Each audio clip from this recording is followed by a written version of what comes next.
Sir तुम्ही एक word use केला, कॉर्टिसोल. ऑनलाईन हा वर्ड खूप फेमस आहे. व्हॉट इज कॉर्टिसोल आणि त्याचा काय इफेक्ट होतो सर, ते थोडं डिटेलमध्ये सांगा सर. कारण की हा प्रश्न विचारण्यामागचं रिझन सर, की कॉर्टिसोल तुमचा असा पाहिजे, कॉर्टिसोल तसा पाहिजे, याच्यावरती खूप सध्या चर्चा चालू आहे.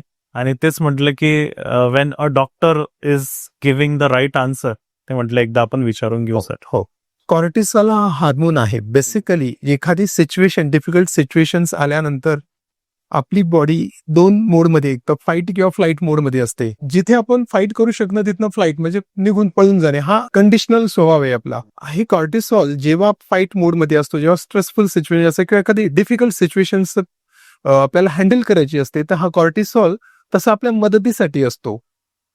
शरीराला तयार करतो त्या सिच्युएशनला हँडल करायला.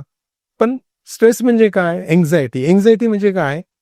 ऍक्शनच्या आधी माझ्या डोक्यात त्याचे विचार येत आहेत, काही कृतीच्या आधी मी त्याची चिंता करतोय. मी आता इथे बसलोय तुझ्याबरोबर पॉडकास्ट करतोय, पण मी माझ्या पेशंटचा विचार केला तर काय स्ट्रेस निर्माण होईल, एन्झायटी निर्माण होईल. मग माझ्या पेशंटचं मला 4 वाजता ऑपरेशन्स करायचे आहेत, मला 20 पेशंट्सला मला ओपीडी बघायची आहे.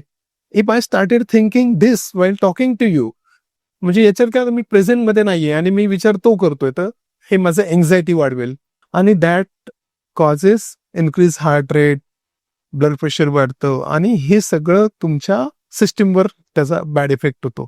म्हणून cortisol is good only during that actual action time, not before that.